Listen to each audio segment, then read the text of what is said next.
Hello. Good morning po sa ating lahat. Right. Morning po. Nakapagkape na po ba ang lahat? Alright. Kung di po kayo nakapagkape, nguyain nyo na lang po. Right, thank you sa Panginoon po sa kabutihan niya po sa atin. Before we start, at salamat doon, nag-announce si Pastor tungkol sa ating anniversary po next week. But just to add to that, mga kapatid, just a practical reminder, wag tayong magpuyat ng Sabado. Okay? So, be prepared for the Sunday, yung kasi kinabukasan, mga kapatid. Okay? And please be early and don't be late.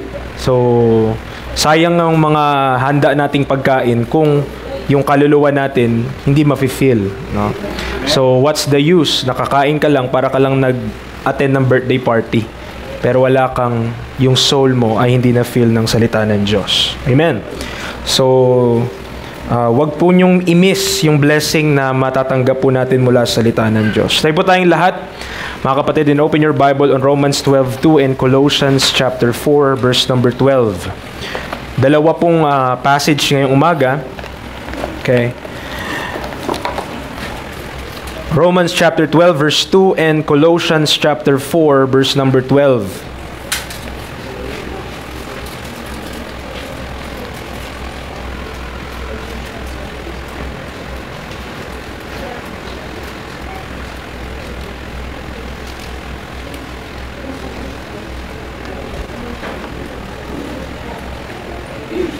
Say amen po kung nandyan na. 4:12 po. Romans 12:2 po muna. Romans 12:2 as our text, and Colossians 4 verse 12.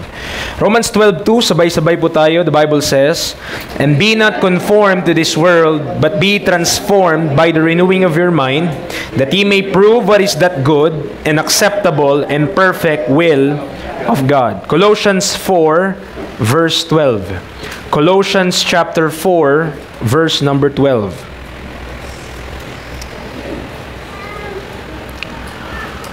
Ready? Read.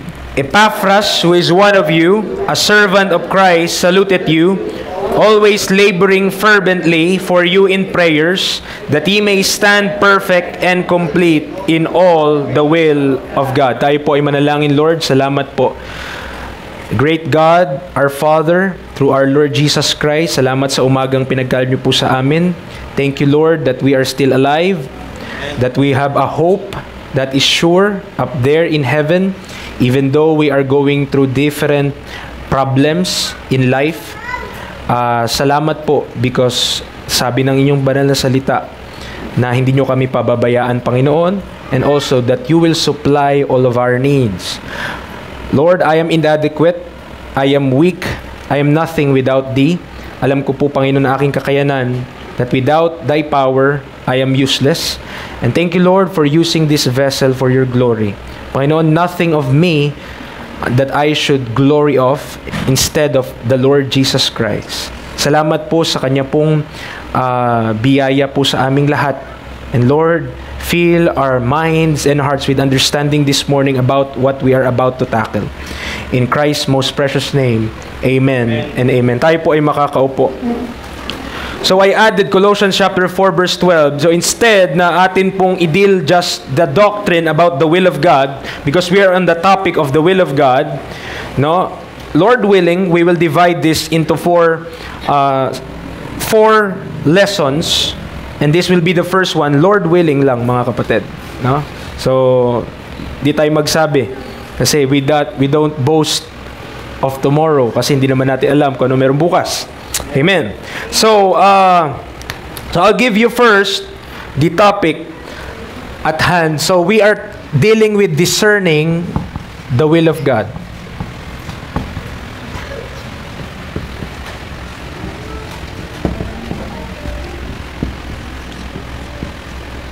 And I believe in the congregation this size, I know mas maraming church na mas marami sa atin, mga kapatid. Amen? There are a lot of churches which yung numbers natin ngayon, mas maliit sa kanila. Pero still, this is a big congregation already, no? And on the congregation this size, I believe that we have needs that needs to be met. Okay. The Bible tells us in Matthew 4 na man shall not live by bread alone, but by every word that proceeded out of the mouth of God. At it is my understanding that what we need is the feeding of the Word of God. So, but kung iisa-isahin natin yung atin pong mga sarili, the need of a child is different from the need of an adult. Yung pangangailangan ng bata ay iba sa pangangailangan ng mas matanda sa kanya. Pero this is the beauty, the glory, and the wonder of the Word of God. Dahil kaya niyang abutin even the littlest of the child or the children and the eldest of the adults. Kaya niyang abutin all throughout. No? Kaya niya kahit sino po sa atin, He could feel our needs. So, before I deal, kasi yung Colossians 4:12, we will be exposing that verse, or we will deal as expository teaching or preaching about that passage. Meron po tayong munang tatlong tanong.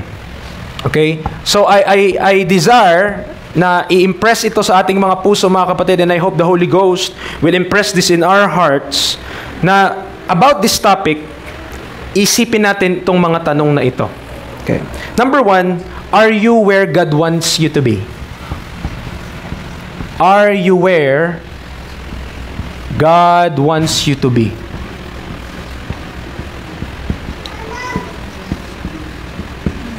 That's the first question. Pangalawa, are you doing what God wants you to do?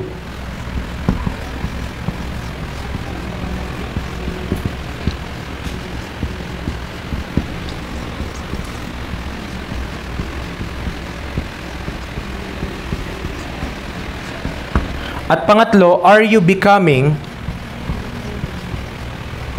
what God wants you to become?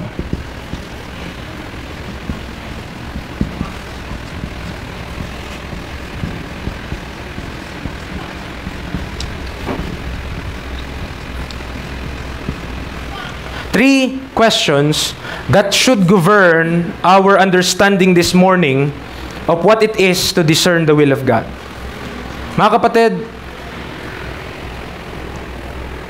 time could not be redeemed back. Ibig sabihin, yung mga nakalipas na, di mo na pwedeng mabalikan yun. Amen. That's already past.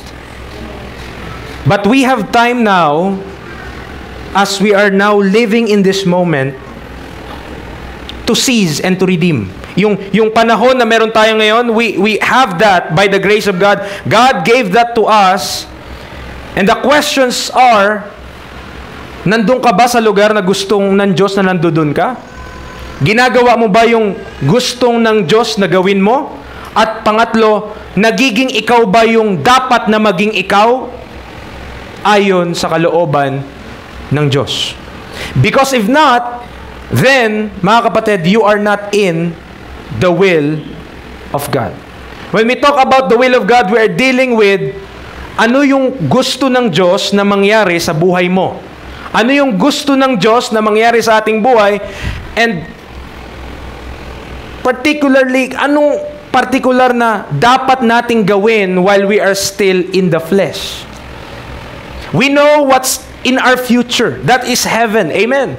We know what's up there. Alam natin that we will be there. But how about now? Alam natin that we have a sure hope. We have this blessed hope. We have God in heaven, and we have heaven as our future. Alam natin yun. But if God so desire na iligtas niya lang ang mga tao at ilagay sa langit, edi ginawa niya na yun. And yet, we remain in this life and in this world, in this present evil world, to do what? Para gumawa ng ano?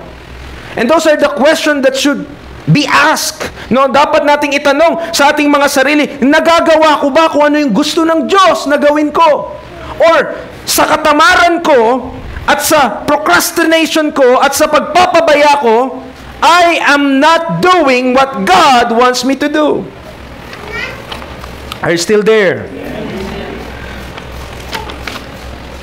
So I hope naintindihan natin yung atin pong pag-uusapan ngayong umaga. So for the past year, our church is growing in attendance. Na-acknowledge ba yun ng bawat isa? Nakikita ba natin na tinibag na dito, so may nakaupo na doon? Amen? So, practically speaking, our numbers are growing. Okay? Especially, but there is a but, in Sunday morning. As a preacher, that is both an encouragement and a responsibility. In 1 Thessalonians chapter 3 verse 10, 1 Thessalonians chapter 3 verse 10, yung dun sa binasa natin sa Colossians 4 verse 12, these are connected passages or thoughts. Ang sabi ng Bible, night and day, praying exceedingly, that we might see your face, and might perfect that which is lacking in your faith.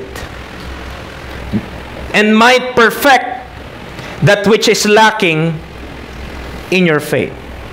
Alam niyo po kung bakit may concept na Christian growth? Do you know bakit merong Christian growth? Ibig sabihin, nung niligtas ka ng Panginoon, hindi ka pa perfect. Hindi ka pa mature. Hindi ka pa kumpleto na yun ka na dapat. There is growth because there are things na aayusin pa ng Diyos sa buhay natin. Amen. May mga bagay pa na gusto ang Diyos i-fix. May mga bagay pa na gusto ang Diyos na babaguhin sa atin. And don't be mistaken that God does not care with me. No? Na wag mong isipin na walang pakialam ang Diyos sa buhay ko. No! Sa lahat ng ating ginagawang, sabi nga ng Bible, do it heartily as to the Lord and not unto men. So God is very much interested sa kahit na anong ginagawa natin. What is man? That thou art mindful of him. And the Son of Man that thou visitest him. Hindi, walang pakialam sa akin ng Diyos. No. May pakialam siya. Namatay nga siya sa krus para sa atin eh. Meron siyang pakialam sa tao at kailangan nating ma-acknowledge yun, mga kapatid. So one thing that ministers of God ng mga nag-aalaga ng mga tao na alam nila, mga kapatid, ay one thing that ministers of God know ay kapag tinignan nila yung mga tao, merong kulang. May kulang. It's not about the size of the building. It's not about the cold air. It's not about yung upuan namin monoblock o pews. It's not those. Those are aesthetic things. And of course, maybe makatulong sa atin kung meron tayong mga ganyan. Pero what lacks is something that is found in our faith. Kaya sabi niya ng 1 Thessalonians 3:10, lacking in your faith. At ang mga pastor at ang mga preacher, nakikita nila yun. Nakikita nila kung ano yung kulang sa ating pananampalataya. Na meron po tayong kakulangan. Na kung minsan, di natin nakikita yun kasi sa atin, ano tayo, happy-go-lucky. Kung ano lang ang buhay, sige, sasabay lang ako sa alon. But ministers of God discerns those things. Alam nila what's lacking in our faith. Now that is the goal, mga kapatid. Yun yung goal na yung lacking in our faith, that which is lacking in our faith sa 1 Thessalonians 3:10, sabi ng Colossians 4:12, that ye may stand perfect and complete in all the will of God. Yun yung goal ng Panginoon. That one day, makita nung nagtuturo ng Bible, makita na nagpipreach, na yung mga tao na kanyang tinuturuan may stand perfect and complete in all the will of God. Amen. I hope naiintindihan natin that the purpose of the church is not to entertain us. Ay hindi para, di ba, makarinig lang tayo ng mga awit, no, but to minister to our souls.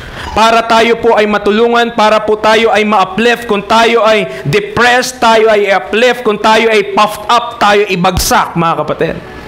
Why? Because we need to have that perfect heart, that contrite heart, that heart that is broken before God. Yun yung gusto ng Panginoon. Amen. And God wants us to be growing. So, balik tayo sa ating talata. Dito lang po i-expound natin yung Colossians chapter 4 verse 12 in discerning the will of God. In discerning the will of God.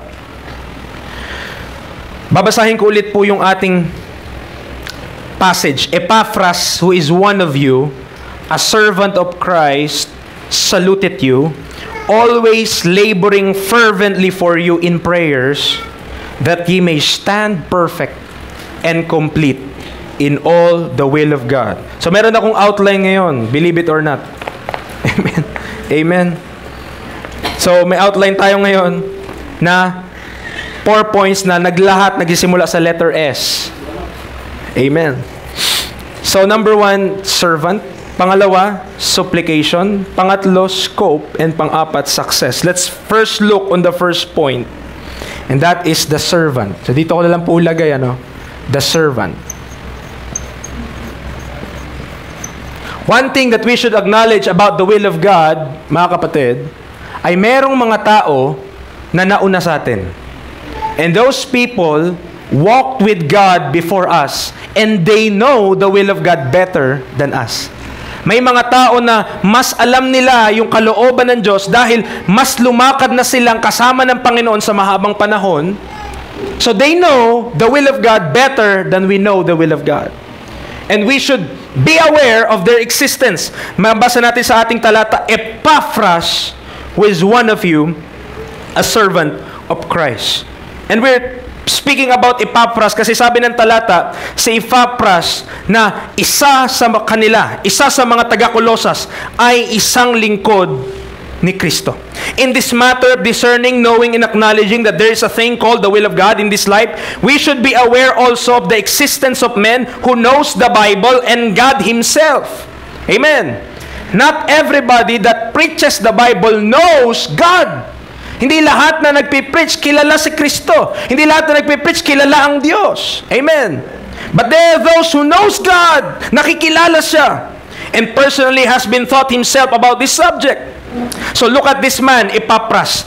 Papakilala ko sa inyo who is Epaphras. Colossians chapter 1. Mabasa natin dito sa introduction ng epistle sa Colossians kung paano pinakilala ni Apostle Paul yung tao na ito na ang pangalan niya Epaphras. Papangalan mo ba yun sa anak mo? Anong pangalan anak mo? Epaphras, no? But maybe kapag nakilala niyo siya, ma-consider niyo. So sabi dito, verse number 4, since we heard of your faith, Colossians 1 po, Colossians 1.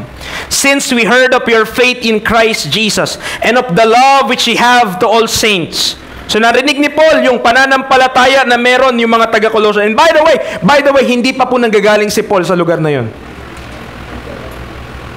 Nandiyan po kayo? Yung sinusulatan niya ay mga taong hindi niya pa na-meet personal. So sabi ni Paul, narinig ko. I heard. Okay? Since we heard of your faith in Christ Jesus and the love which ye have to all the saints, verse 5, for the hope which is laid up for you in heaven, whereof ye heard before, in the word of the truth of the gospel, which is come unto you as it is in all the world. So narinig nila yung katotohanan ng Ebanghelyo and bring it forth fruit as it doth also in you since the day. And by the way, that is what God's will is. Na kapag narinig mo yung katotohanan, merong bunga sa ating buhay. Amen.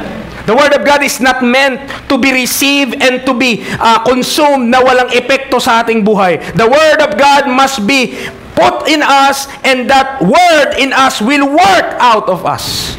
Okay? Yun yung gusto ng Panginoon. And bring it forth fruit, as is that also in you. Since that they heard of it, and knew the grace of God in truth. And by the way, sino po ang nagturo sa kanila? Verse 7. As ye also learned of Epaphras, our dear fellow servant, who is for you a faithful minister of Christ. So the Apostle Paul is writing a letter to a church in Colossae. At sabi niya, mga kapatid, narinig ko kung papaanong inyong pananampalataya, kung paano yung pag-ibig nyo sa mga kapatiran. And by the way, Kung kanino nyo natutunan ito, learned of Epaphras. Amen. Si Apostle Paul, he is the great apostle. Siya yung mga ilang beses na siyang pilit gustong patayin, hindi siya mapatay-patay. Bakit? May kalooban ng Diyos sa kanyang buhay. And as great as he is, as the apostle, he cannot do the work of God alone. Hindi niya kayang gampanan kung ano yung pinapagawa ng Diyos mag-isa. Kaya nga sabi ng Biblia, Paul planted, Apollos watered, but God gave the increase. And that is the principle in the ministry, mga kapatid. One man could not do the ministry by himself. It needs help. Yung lahat ng mga tao na kabilang dito, mga kapatid, they are co-laborers. They are fellow servants of the Lord Jesus Christ. And Epaphras, kahit wala si Apostle Paul sa tabi niya, he ministers to the Colossian believers. Nag-minister sa mga tao pong ito. Who also, verse 8, declared unto us your love in the Spirit. Nakita nyo kung paano dinescribe ni Apostle Paul si Epaphras? Faithful minister. Matapat po yung tao na to.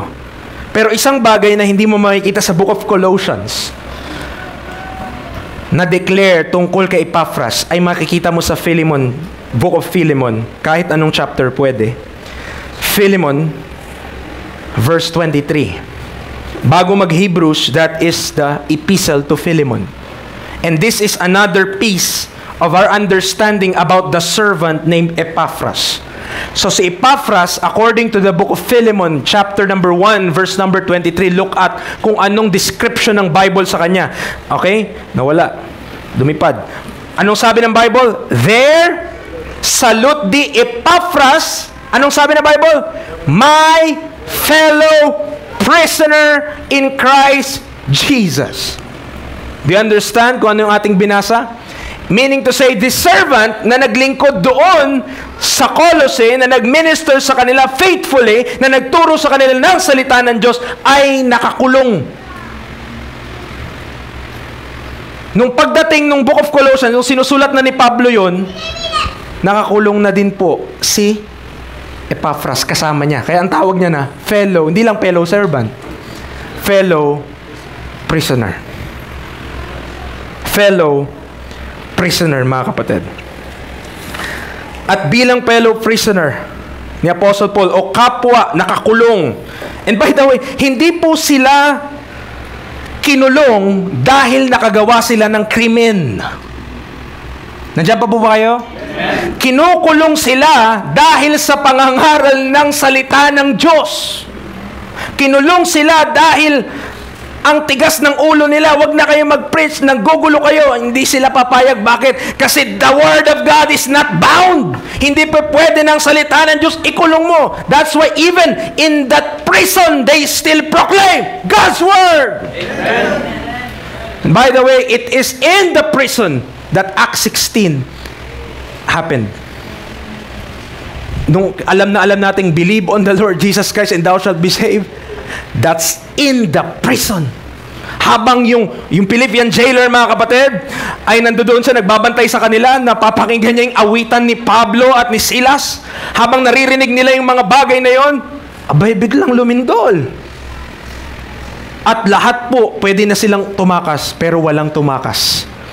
Walang tumakas. Papatay na nung Philippian jailer o nung nagbabantay yung sarili niya. Kasi kung makakawala yun, patay din naman siya. So, unahan niya na. Pero sabi nila, wag mong gawin yan. Ang tanong niya na lang, Sirs, what must I do to be saved? At sabi nila, believe on the Lord Jesus Christ and thou shalt be saved in thy house. That tells us, mga kapatid, it's not in the circumstance. Nasa gitna sila, mga kapatid, ng nakagapo sila. At yung kulungan po natin ngayon, maganda na kumpara dati o kumpara nung panahon nila Apostol Pablo. Talagang kahit po paa may posas. Ano po? Pero kahit ganun, hindi sila napigilan yung ligaya na meron sila kay Kristo Jesus na sa kanilang mga puso, mga kapatid, ay hindi po sila napigilan na ipangaral ang salita ng Diyos. And that is the heart of Epaphras, mga kapatid, as we are speaking here in Colossians chapter 4, Colossians 1, and Philemon chapter 1, that he is a fellow prisoner. Pero kahit siya ay nakakulong na, makikita mo doon yung kanyang care sa church na pinagministeran niya. Sabi ni Scofield, doubtless from him Paul learned the state of the church. Ibig sabihin lang, mula kay Epaphras natutunan ni Paul na meron palang mga believers doon sa Colossian. Kaya po, I believe also, kaya siya sumulat sa kanila. Colossians chapter 2. Colossians chapter 2. Kaya sumulat si Paul sa kanila kasi nalaman niya yung state ng mga kapatiran na ito. Nalaman ni Pablo yung kalalagayan nila. That's why, nung narinig niya ito, I believe from Epaphras, kinikwento ni Epaphras, alam mo Paul, doon ako nag-labor sa Colossae at yung mga tao doon, yung kanilang pananampalataya sadya namang makikita mo. At yung kanilang pag-ibig sa mga kapatiran ay sadyang mamamasdan mo. Pero may mga problema doon sa church na yun, kaya nagbigay din siya ng letter para i-address yung mga problema. But in Colossians chapter 2, this is the heart of the Apostle Paul. Kung bubuksan mo yung puso niya, titignan mo, ito yung laman. Verse 1, Colossians 2, For I would that ye know what great conflict I have for you, and for them at Laodicea, and for as many as have not seen my face in the flesh, that their hearts might be comforted. Yung mga hindi pa nakakita sa aking muka, ang desire niya, yung puso nila ay ma-comfort, mga kapatid. Being knit together in love, and unto all riches of the full assurance of understanding, to the acknowledgement of the mystery of God, and of the Father, and of Christ. And that is the heart of the Apostle Paul. Kahit yung mga tao na hindi niya pa nakita personal, hindi niya pa nakamayan, hindi niya pa nayakap personal, mga kaibigan, mga kapatid, his desire is them to have understanding, full assurance of understanding. Gusto niya yung mga tao maglingkod sa Panginoon ng may understanding. Lumakad ng may pangunawa, mga kapatid. Na naiintindihan natin anong ginagawa natin, kung bakit tayo nandito.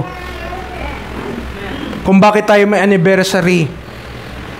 Kung bakit tayo magle-labor sa Panginoon. You are understanding that. We need to have that full assurance of understanding regarding our Christian life. In Colossians 1:28-29, dun pa rin, para hindi tayo mahilo. Colossians chapter 1 verse 28-29, yung verses above that passage in 1 and 2 ng Colossians 2. Ang sabi niya, whom we preach, sino yung pinipreach? May kita mo sa verse 27, that is Christ in you. Sabi niya, whom we preach, warning every man and teaching every man in all wisdom, that we may present every man perfect in Christ Jesus. Yan yung kagustuhan ni Apostle Pablo. Gusto niya na maipresenta ang bawat tao na kanyang natuturuan perfect in Christ Jesus. Mature, mga kaibigan, mga kapatid. Whereunto I also labor, striving according to His working, which worketh in me mightily. We are given the reason for teaching every man in all wisdom. Hindi po madaling magturo, mga kapatid. Hindi po kayo? Hindi po madaling magturo. That's why the Bible tells us, study to show thyself approved unto God. A workman that needed not to be ashamed, rightly dividing the word of truth. A workman. Studying the Bible is considered a work. Ang pag-aaral ng salita ng Diyos, kinakailangan po ng pawis din. Bakit? Kasi po, hindi madali. Nakakasunod po tayo? And Paul is teaching every man to this goal, na maipresent niya ang bawat tao perfect in Christ Jesus.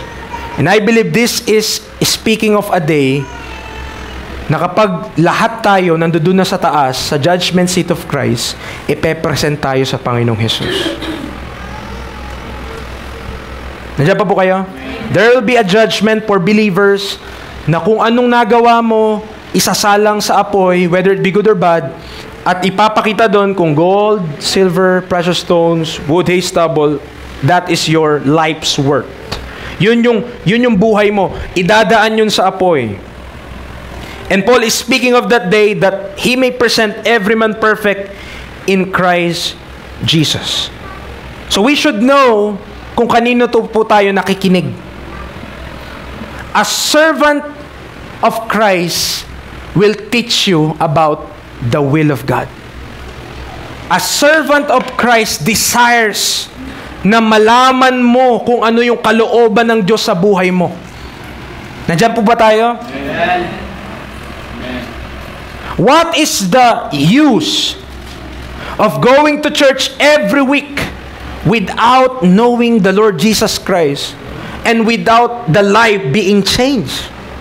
What's the use? Okay? So the servant of Christ, if he is faithful, magiging mindful siya sa kanya pong mga katungkulan na ipinagkatiwala sa kanya ng kanyang master. Kaya nga servant kasi merong master. If the master wants his children, kung ang kagustuhan ng master ay makita niya ang kanyang mga anak perfect and complete in all the will of God, then yun yung business ng servant of Christ. Yun yung kanyang gustong gawin. Romans 16. This is a warning from the Apostle Paul, and we should well take good note of this thought in Romans chapter 16. Romans 16. Verse 17 to 18. Ang sabi ng Bible, "Now I beseech you, brethren, mark them which cause divisions and offenses, contrary to the doctrine which ye have learned, and avoid them. For they that are such serve not our Lord Jesus Christ, but their own belly, and by good words and fair speeches deceive the hearts of the simple." So in the Bible, we should be aware that there are deceivers. That there are ministers who appear as the ministers of righteousness, but in reality, they are wolves in sheep's clothing. In Acts chapter 20, makikita natin yung warning ni Apostle Paul about this matter. Acts chapter 20, sabi niya dun sa mga elders sa Ephesus, hindi nyo na ako makikita. After my departing, ito ang mangyayari. Verse number 29. Acts 20 verse 29. He's telling the church or the leaders of the church of Ephesus what will happen na this time around, hindi na siya babalik dun sa kanila.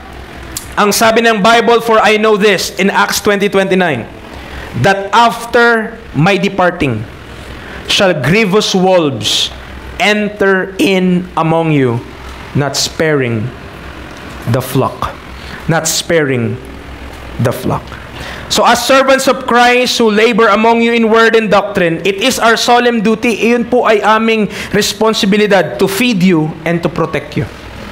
Para pakaninin tayo ng salita ng Diyos at para protektahan po tayo. Mga kapatid, while we practically build a place, ito po, kaya po tayo nag-expand dyan sa gilid. Practically, gumagawa tayo ng lugar kung saan komportable tayo na mag-meet. Tama po? Where we will have a comfortable meeting place. We should acknowledge na more than this building is the building up of believers. That is most important. Amen. If we have this great auditorium, if we have this great meeting place, but the people are dead spiritually, sayang lang. Amen.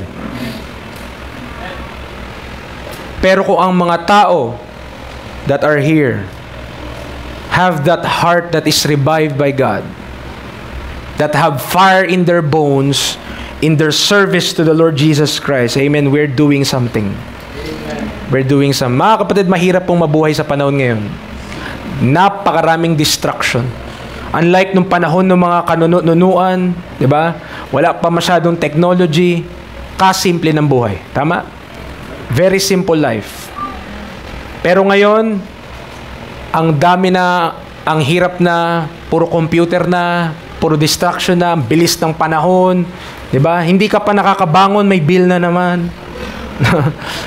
Hindi ka pa nakakabayad sa isa, paparating na naman yung isa, 'di ba? So, dati kanya-kanyang poso. Ngayon, wala. Na kay Prime Water lahat ng kita. So, it is important na ipasa ilalim natin ang ating sarili to the servants of Christ who knows how to take care of us. Amen. So, I believe dito po sa ating church, mga kapatid, we should realize that there should be no competition. Amen. Hindi tayo pare-parehas kasi ng pinagkatiwala sa atin ng Panginoon eh. Amen. Hindi tayo So, there should be no competition amongst us. There should be no division in the church. Bakit po? Kasi yung pinagkatiwala sa iyo ng Diyos, pinagkatiwala sa akin ng Diyos, gamitin lang natin para sa Panginoon. Pag pinagamit mo yung gift mo, pag pinagamit ko yung gift ko, naluluwalhati ang Panginoon. So, there's no need na tayo po ay magsapawan. Walang ganun dapat. Okay? In the work of Christ, in the work of God. Pangalawa, mga kapatid, na gusto ko pong makita natin, lipad yun ha. Yun. Pangalawa, it's not just the servant regarding the will of God, pero makikita natin, yung servant na to, meron siyang supplication. This word, supplication, is used in the Bible in connection most of the time to prayer. Sa panalangin. Because supplication is a request. Earnest request. Ibig sabihin, humihingi ka ng pabor. Nagre-request ka, talagang masidhi, talagang gusto mong maibigay sa iyo. Petition, earnest request. May kita natin sa ating talata, balik tayo sa Colossians chapter 4 verse 12. Colossians chapter 4 verse 12. Nakita natin yung servant, tama? Si Epaphras. Pero ano po yung ginagawa ng servant na to? Sabi niya, in verse number 12, Epaphras, who is one of you, a servant of Christ, saluted you. Tignan no. Always laboring fervently for you in prayers. Always laboring fervently for you in prayers. Ulitin ko, nasa saan po si Epaphras? Nagturo siya doon, pero wala na siya doon. During this time, nasa na siya? Nasa kulungan na po siya. Nasa preso na po siya. Pero kahit nasa loob siya ng kulungan, itinataas niya yung pangalan ng mga taong nandoon sa Diyos. Na Panginoon, si kapatid na ganito, tulungan niyo po siya, malaman niya yung kagustuhan mo sa kanyang buhay, na wag po siyang mapariwara, na wag po siyang maliis na landas, na magpatuloy po siya sa inyong kalooban, fervently, earnestly, fervently laboring in prayer. Yan yung ginagawa ni Epaphras para sa mga tao na yun inside a prison cell. Mga kapatid, wala pa tayo sa kulungan. At wala tayong desire na makulong. But we could pray like Epaphras. We could pray fervently for Epaphras. Amen.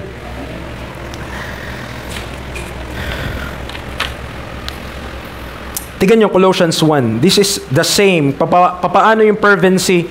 And I believe, siguro, natutunan ni Epaphras yung panalangin niya. Paano siya panalangin kay Apostle Paul? So, Colossians 1 verse 9 to 10, ito po ang sabi. For this cause we also, since the day we heard it, do not cease to pray for you. Sabi niya, simula nung narinig ko tungkol sa inyo, hindi na ako tumigil na manalangin para sa inyo. And to desire that ye might be filled with the knowledge of His will. Kita niyo po, ganyan yung laman ng panalangin ni Pablo, na yung kanyang pinagpipray, na yung mga tao na kanyang pinagpipray, mapuspos ng kaalaman ng kalooban ng Diyos. Ganun ba tayo mag-pray? Amen? Nandiyan po kayo? Amen. Hindi masama na ipag-pray ang kuryente. Hindi masama na ipag-pray ang tubig, ang internet. Hindi masama na ipag-pray yung ating mga pangangailangan. But have you ever prayed, Lord, show to me what you want me to do. Ipakita mo sa akin, Panginoon, kung anong gusto mong ipagawa sa akin. Pakita mo, Panginoon, sa akin kung anong kalooban mo sa aking buhay. Pinanalangin na ba natin yun? Before going to the hands of God, have we look at the face of God and look upon Him and kinilala natin siya? Diyan po kayo? Prayer, mga kapatid, filled with the knowledge of His will, in all wisdom and spiritual understanding, that he might walk worthy of the Lord, unto all pleasing, being fruitful in every good work, and increasing in the knowledge of God. Makita natin, hindi lang basta gusto niya na marami silang malaman. Tama po? Gusto niya na kung papaano nag-i-increase yung kanilang kaalaman ay yung good work sa kanilang buhay ay nakikita din. Nag-i-increase din. Brethren, we could not talk about the subject of the will of God without touching upon the subject of prayer. Tama? Hindi mo pwedeng, pag pinag-uusapan yung will of God, talagang kasama yan yung panalangin. Yung panalangin laging involved in the subject of the will of God. I could testify to you today, nakagaya nyo po, mga kapatid, I have not attained as well. Ibig sabihin lang, marami pa pong gagawin ng Diyos sa aking buhay, marami pa pong isasaayos ang Diyos sa aking buhay, at may mga bagay pa na kailangan kong ibigay sa Panginoon, isurrender sa Kanya. Idols in my heart that I need to offer to Him. But as I am endowed with gifts, kung paanong binigyan ako ng Panginoon ng gifts na Siyang nagbigay, ako po ay may pagkakautang na ipangaral po sa inyo kung anong aking dinatanggap. So as I grow, you might too. Kung paano kung lalago, kayo rin po. And that I should tell that to God, yung pangangailangan na meron ako at kung ano rin yung inyong pangangailangan. Philippians 4, I believe Brother Joe will touch upon this sa ating prayer meeting last Wednesday. Philippians chapter 4 verse 6. Philippians chapter 4 verse 6. This is a good verse about prayer and what prayer could do and what is the scope of this prayer. Ang sabi ng Bible in Philippians chapter 4 verse 6, listen, be careful for nothing, but in everything by prayer and supplication with thanksgiving, let your requests be made known unto God.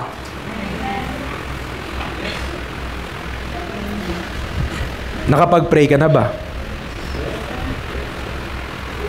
Anong nauuna, reklamo o prayer? Most of the time, nauuna yung complain. Nauuna yung murmuring. Nauuna yung mga bagay na ganyan. Kaysa una, ikonsulta mo sa Panginoon. Sabihin mo sa Panginoon. Mga kapatid, nobody, and I believe this, walang sino man sa atin ang kayang angkinin ang answered prayer. Ibig sabihin siya lang merong ganun. Ako lang sinasagot ng Diyos ang panalangin. Walang ganun. Do you believe that? Amen.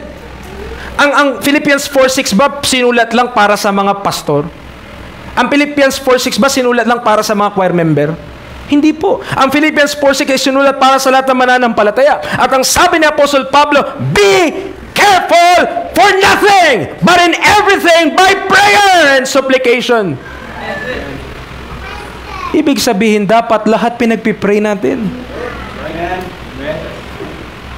Lahat ng bagay pinagpipray natin.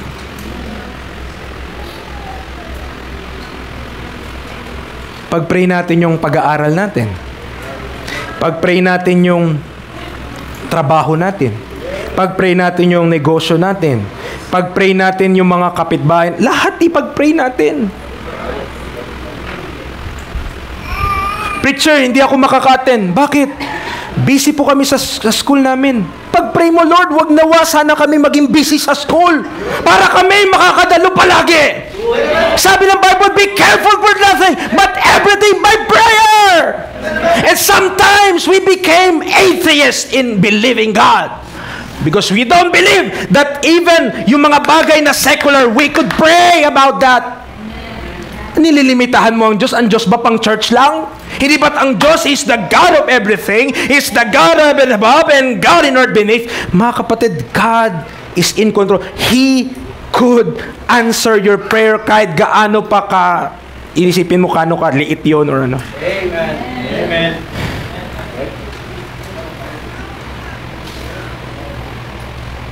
The God of Isaac, Abraham, and Jacob is still the God that we serve today. Amen. Amen. Kung kaya niyang sagutin yung panalangin nila dati, He could still answer our prayer today. Amen. Right. According to His will. Anong excuse ang meron tayo, mga kapatid? What excuse do we have? Kaya tayo ay nagpapatumpik-tumpik sa ating Christian life. I-pray natin yun sa Panginoon. Panalangin natin yun sa Panginoon. Lord, sobra po akong na-stress dahil ang dami pong problema sa aking buhay. Sabi ng Panginoon, anak, ikaw kasi yung problema eh. Kaya talagang ikaw ang kailangan maayos para umayos yung buhay mo. Amen. We should know that prayer should be, sabi nga ni Apostle Paul, cease not. Pray without prayer. Yes, meron tayong scheduled prayer. Pag hindi naman yung bago ka gumising. Pagkatapos mo, kakagising mo. Pagkagising mo, nananalangin ka. Bago ka kumain, nananalangin ka. Pag matutulog ka, nananalangin ka. But it should be the attitude of our heart and our minds that every time na may gagawin tayo throughout the day, we are still praying. Pag nagdadrive tayo, pwede tayo mag-pray. Huwag ka lang pipikit. Amen. It should be our attitude na palagi tayo nananalangin, mga kapatid, na itinataas natin sa Diyos lahat ng ating pangangailangan. Sabi ng Panginoon, huwag ka mag-alala sa kahit na ano. Be careful for nothing, but everything by prayer and supplication. Maybe kaya ang niisip natin, hindi mapupunan ng Diyos yun. Baka ang kailangan sagutin ng Diyos ay yung puso natin maitama niya, that our hearts might be contented. Because when we learn how to do that, we could live in simplicity and godliness for the glory of God. Be careful for nothing. Isusulat ba yun sa Bible kung hindi pwedeng gawin yun? Preacher, that is impossible. Hindi po pwedeng, hindi ako mag-alala. Meron kami mga exam, marami kami mga gagawin, ganto. Isn't God the giver of your brains? Hindi ba't ang Diyos ang nagbigay ng ating isip? Hindi ba't ang Diyos ang nagbigay ng lakas natin? Hindi ba't ang Diyos ang nagbigay ng ating buhay? Mga kapatid, let us trust God. Amen? Let us trust God. Bago ka magsabi, hindi yan, nag-work, preacher. Na-try mo na ba? Have you tried praying to God first? Pugsan natin Mark chapter 5 to illustrate this great point, mga kapatid. Mark chapter 5. Nandiyan pa po kayo? Amen. Alright. Mark chapter 5.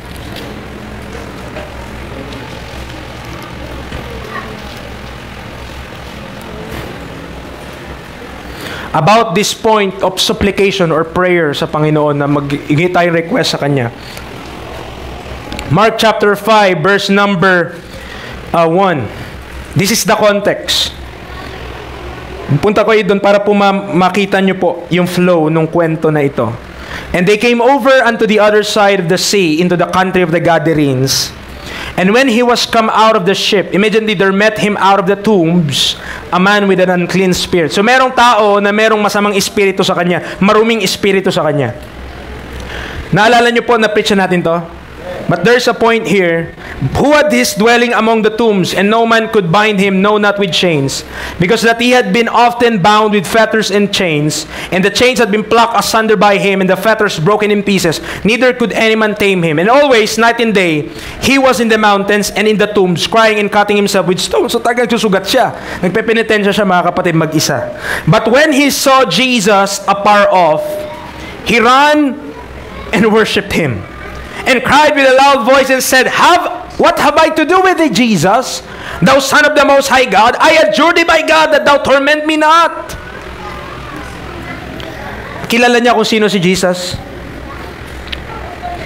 Sabi niya, Thou art the Son of the Most High God. For he said unto him, Come out of the man, thou unclean spirit. And he asked him, What is thy name? Tinanong ng Panginoong Hesus, anong pangalan mo dun sa unclean spirit? And he answered saying, My name is Legion, for we are many. And he besought him much that he would not send them away out of the country. Now there was there nigh unto the mountains a great herd of swine feeding. So meron po mga baboy doon. And all the devils besought him, saying, Send us into the swine, that we may enter into them. And forthwith Jesus gave them leave. And the unclean spirit went out and entered into the swine, and the herd ran violently down a steep place into the sea. They were about 2,000 and were choked in the sea. Mga kapatid, ito. About this point of supplication. Sino po, ano pong meron doon sa tao na yon? Unclean spirit. At tinanong yung pangalan niya, sinabi niya Legion. Madami, ibig sabihin ang dami po nila, libo yon. Isipin mo, isang tao, ang daming masamang espiritu. Wow. Napakadaming kumukontrol sa tao na yon. Pero tignan natin, mga kapatid, yung gusto ko pong makita natin dito. These are considered devils. No? Pero verse 7, sabi nila, wag mo kaming i-torment. Nakita niyo yan? Torment me not. Sabi nung mga unclean spirit na yun. Torment me not. Sabi ng verse number 10, wag mo kaming isend out of the country. Sabi ng verse number 12, send us into the swine that we may enter into them. Tatlong request. Dito sa passage na to, merong tatlong request yung Diablo. Mga Diab. Meron silang tatlong request. Lahat, mga kapatid, approve. Lahat approve. Sabi nila, Lord, torment me not. Ginawa ba ng Panginoon? Yes, hindi naman niya sila tinorment. Pangalawa, sabi, wag mo kaming dadalahin sa outside ng country. Anong ginawa ng Panginoon? Okay, good. Punta mo na lang kami dun sa mga baboy, sa swine. Ginawa rin ng Panginoon. Mga kapatid, kung ang Panginoong Hesus sumasagot ng panalangin sa mga Diablo, paano pa sa mga anak niya? Amen. If the Lord Jesus Christ could answer the prayer of unclean spirits, how much more His children whom He loves? Amen. Pero most of the time, we have not tapped into that grace of God dahil most of the time, we lean on our own understanding and not to God. Nilalagay agad natin yung excuse natin, nilalagay agad natin kung ano yung mga harang, nilalagay agad natin kung ano yung mga hindrances, mga bagay na iniisip natin, mga pinoproblema natin, mga cares natin, nandyan na patong. Sabi ng Panginoon, pag-pray mo naman sa akin. Try mo namang ipag-pray. Nandyan pa po kayo? But the problem is, most of the time, we don't pray, mga kapatid. We don't pray. Buti pa yung mga Diablo. Sa loob ng 5 minuto, sabi na isang preacher, may 3 panalangin na sagot. 3. Answered prayer, 3. In that pakikipag-usap niya sa Panginoong Hesus. The servant of Christ knows what he should pray for. That is, the Colossian believers may stand perfect and complete in all the will of God. It is my personal prayer that many of us here will be serious in applying biblical truths that not just affect our minds but our walk as well. Mga kapatid, wag nating isipin na kapag tayo nagseryoso sa pagiging Kristiyano, na malulugi tayo sa buhay na ito. Ay, pag ako nagseryoso, pag nag-church ako, naku, mangyari sa buhay ko niyan? Ay, gaganda lang naman. Ay, titino lang naman. Ay, aayos lang naman. Kung iniisip mo, hindi ako naniniwala dyan, tingnan mo buhay mo ngayon nung wala ka sa Diyos. Gumanda ba? Try mo muna ang Diyos, tapos ikumpara mo kung mas mabuti na nasa Panginoon tayo o wala. Amen. Diyan pa po kayo? Pangatlo, not just the servant in the supplication, but let us look on the scope.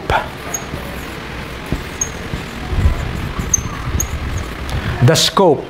Sa ating talata in Colossians chapter 4 verse 12. Babalik tayo dun, Colossians chapter 4 verse 12. We read here kung ano yung scope. Ang sabi dito, pag sinabi kong scope, yun yung range, yun yung sukat, yun yung kung gaano karami. Colossians 4 verse 12, Epaphras, who is one of you, a servant of Christ, saluteth you always, laboring fervently for you in prayers, that ye may stand perfect and complete. This is the scope. In all the will of God. In all the will of God. Let me say, ang will of God, mga kapatid, hindi lang singular. Ibig sabihin, hindi lang isa. It is the will of God that all men be saved. Tama? And come unto the knowledge of the truth. Pero hindi lang yon yung kalooban ng Diyos. That's why ang term ng Bible, all the will of God. Kasi po, multifaceted ang will of God. Ang kalooban ng Diyos sa ating buhay, hindi lamang tungkol sa ating pag-church, kundi meron pa sa iba't ibang aspeto ng ating buhay, mayroong kalooban ang Diyos.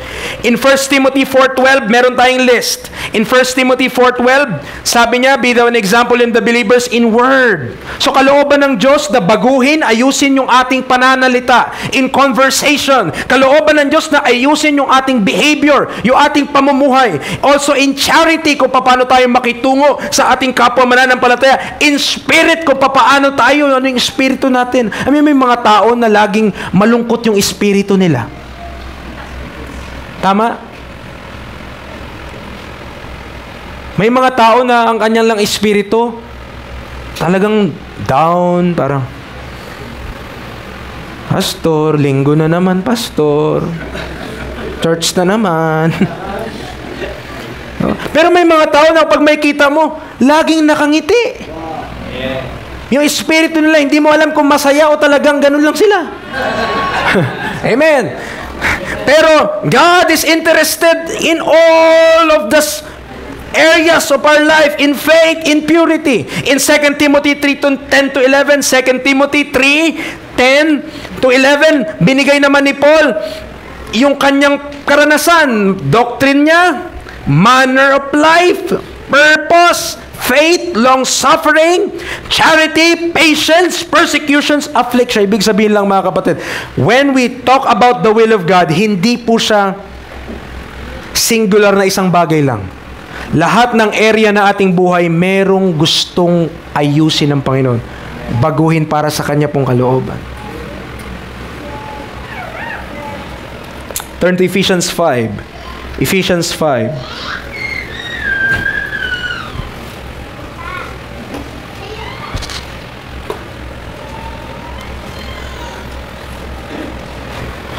In Ephesians 5,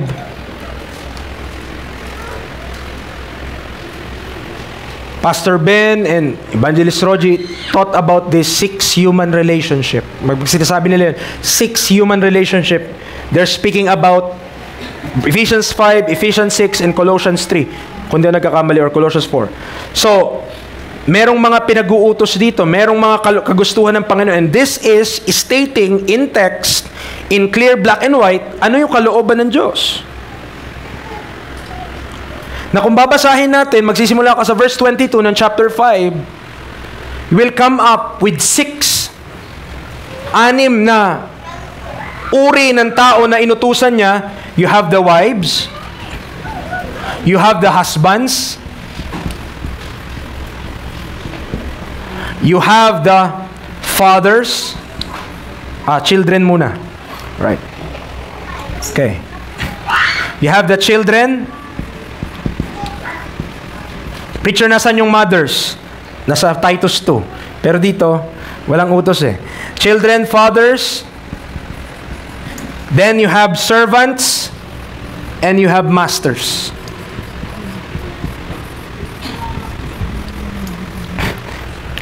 When we're speaking about the subject of the will of God, meron pong kalooban ng Diyos para sa mga wives, may kalooban po ang Diyos para sa mga husbands, may kalooban po ang Diyos para sa mga children, may kalooban po ang Diyos para sa mga fathers, may kalooban ng Diyos sa servants and masters.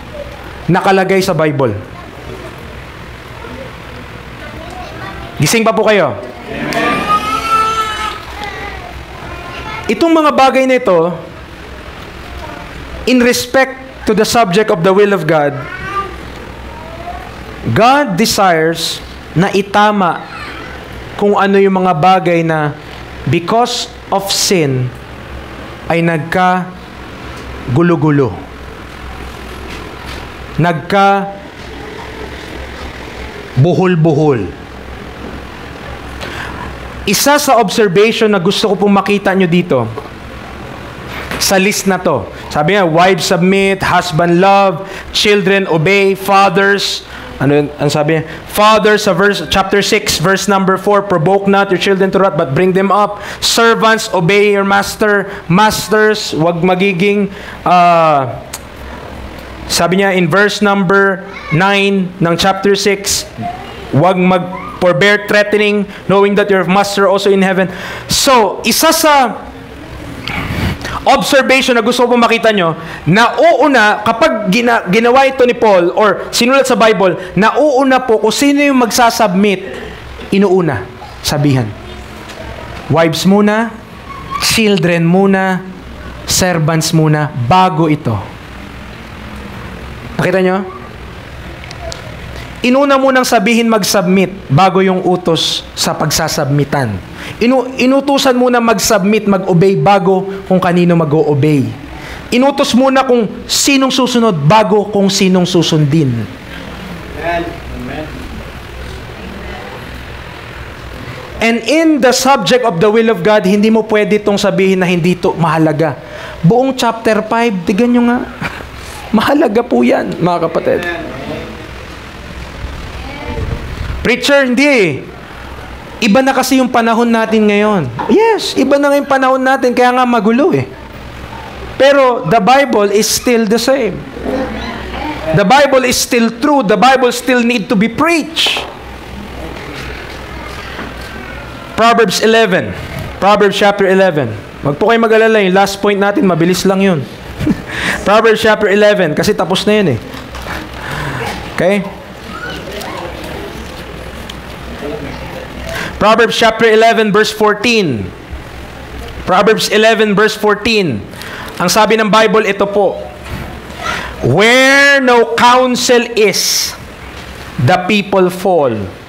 But in the multitude of counselors, there is safety. Be very careful kung kanino ka naghihingi ng mga advice, naghingit ng mga counsel, mga kapatid. Lapitan mo yung tao na lumalakad sa Panginoon at ina-apply ang salita ng Diyos. Why? Kasi kung hindi, mga kapatid, ang kanyang advice pwede instead na mapabuti tayo, mapasama ka.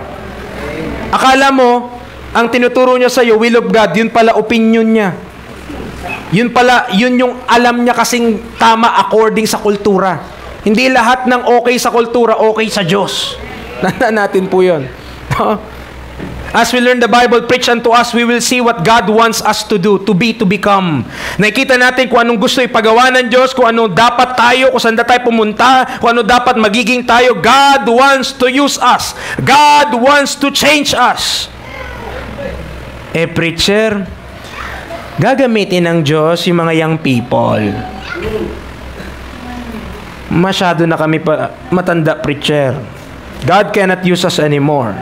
I don't believe that, mga kapatid. Epaphras in the prison, hindi niya kayang mag-soul winning sa labas. Pero pwede siyang mag-pray fervently for those people na kanyang minahal, na kanyang pinaglingkuran. Amen. Everybody has a part in this great work of God, mga kapatid. Yes, ang ating church building, nasa gitna ng bukid. Ano ngayon? Ang Diyos natin nasa langit. Amen. We don't need to be in the city for our lights to be shown to the people. We just need to stand our ground. Amen. And be faithful for our calling in the Lord Jesus Christ. Sa mga adults natin, sa mga senior natin, praise the Lord for you. Please pray for us.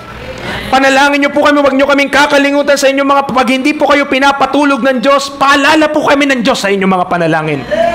Lord, di na naman ako makatulog, magpe-pray na lang ako. Amen. And by the way, yung mga di nakakatulog, ibig sabihin, meron kayong nagawang mali. I made...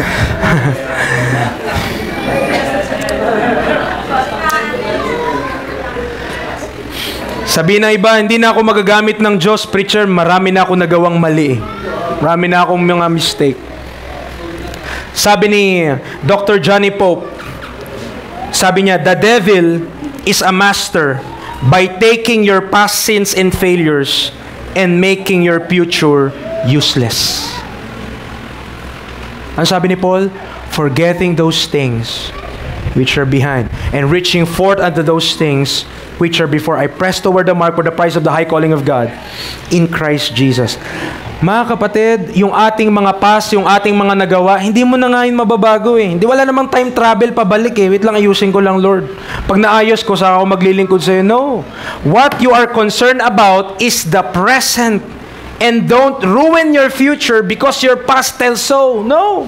Mga kapatid, huwag tayo magpadaya sa dyablo. Huwag natin isipin, hindi na ako ganito, matanda na ako, or ang buhay ko, wala na, sira-sira na, hindi na ako magagamit naman. No, God still wants you because you still have breath. And not everyone that have breath, praise God. Amen. Satan is a liar and a father of it. He will lead you to believe God is done with you. Ipapaisip niya sa'yo, tapos na ang Diyos sa'yo. Eh di sana patay ka na. Hey, you are still breathing, you are still alive. That means God still can work out His purpose in your life. So quit giving excuses. Amen. Come to the Lord, be cleansed, and He'll use you in His great work. Now one that I will leave you, para hindi lang mawala yung ating train of thought, and also, saan ako magsisimula, preacher? Where will I start? Gusto ko pong manumbalik, gusto ko pong maglingkod sa Panginoon. Where will I start? First 1 Corinthians 14, verse 23. 1 Corinthians chapter 14, verse 23. 1 Corinthians 14, verse 23.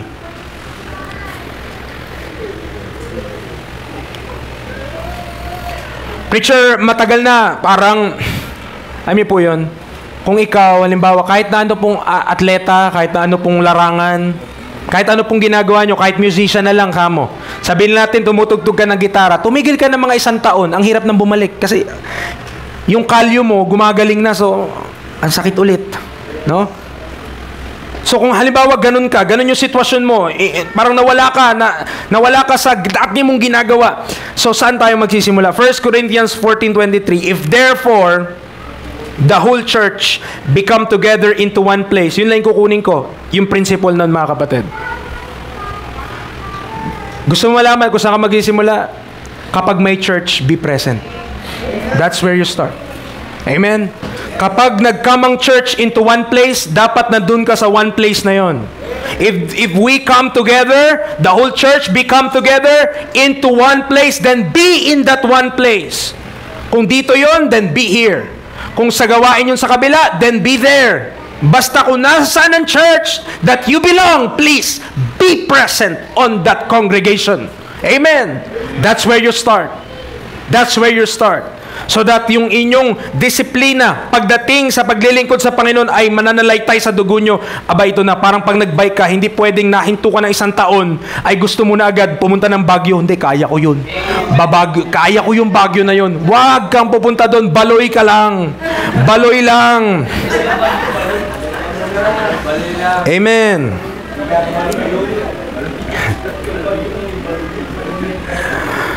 Oh, preacher, napakadami ko po kasing ginagawa eh.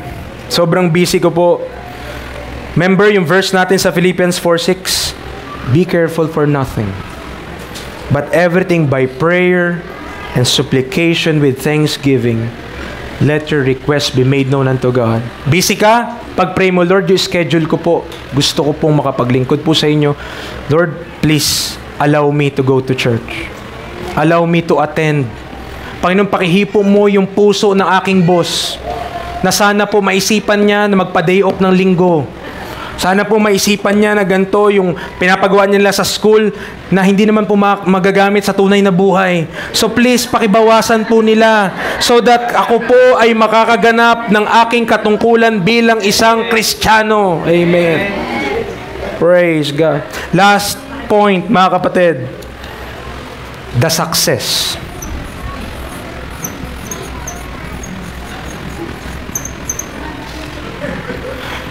In discerning the will of God, yung end nun, ito. Colossians chapter 4 verse 12. This is the end. Kaya gusto mong lumakad sa kalooban ng Diyos, kaya gusto mong malaman kung anong kalooban ng Diyos, kasi ito yung gusto ng Diyos mangyari sa ating buhay. Colossians 4:12. Epaphras, who is one of you, a servant of Christ, saluted you, always laboring fervently for you in prayers. Ano pong success? Anong masasabi ni Epaphras na success? Kapag they stand perfect and complete in all the will of God. Kapag yung mga tao na kanyang tinuruan, nung sila ay bata pa, syempre gumagapang pa lang yun. So, tinutulungan mo pang lumakad lang. Pero kapag ang bata, mga kapatid, natutunan niya na lumakad, nakakatuwa din naman. Amen. Kapag natutunan na ng mga tao to stand perfect and complete, that is the success of the servant of Christ, mga kapatid. Amen.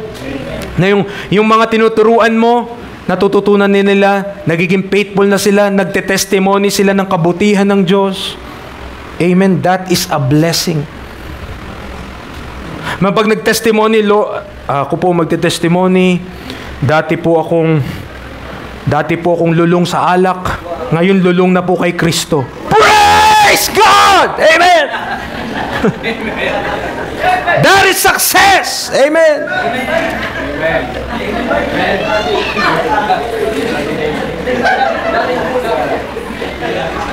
Amen. That is what the servant of Christ wants to see. Maturity in the members. Serious application of God's Word.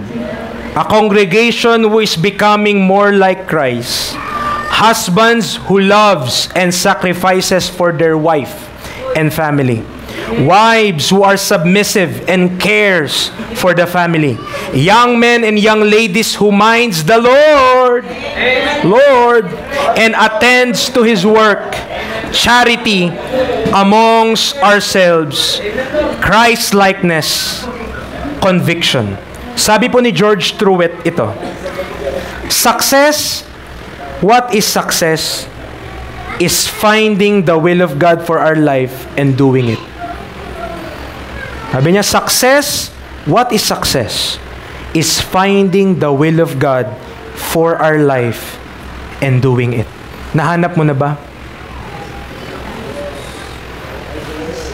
Kung saan-saan tayo naghahanap ng kung anong gagawin natin, seek the face of God.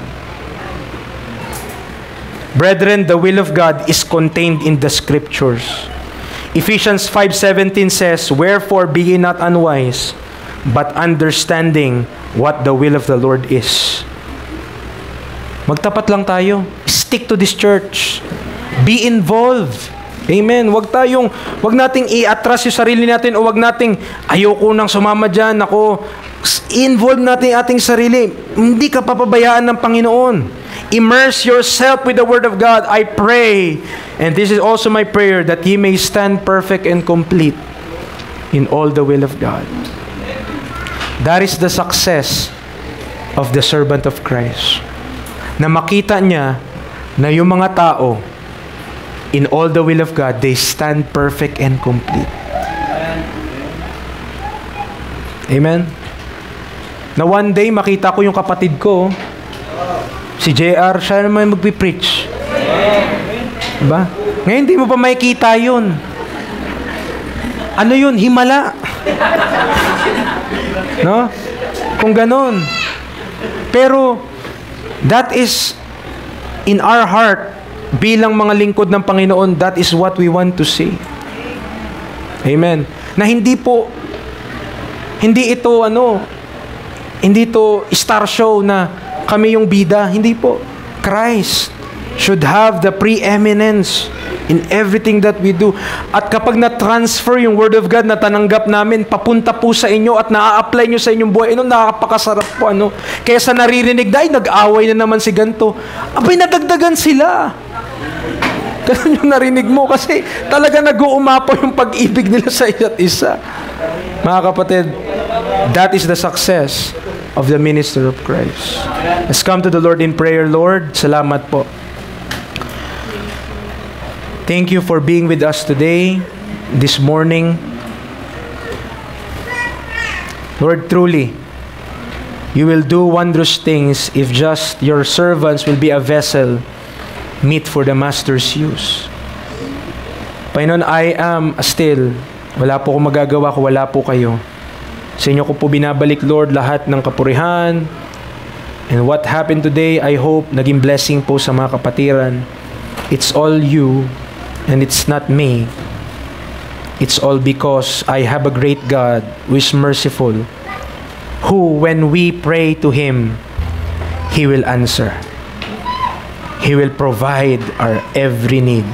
I hope kung ano man pong pinagdaraanan ng bawat isa, that the Word of God will convict their hearts. At di po kami aalis sa lugar na ito, the same person. But we will come out of this place, or we will have fellowship one with another, renewed in our spirit day by day. Salamat, Lord, for your bountiful blessing, for the Word of God who fed us with the manna from above. In Christ's name we pray. Amen and amen.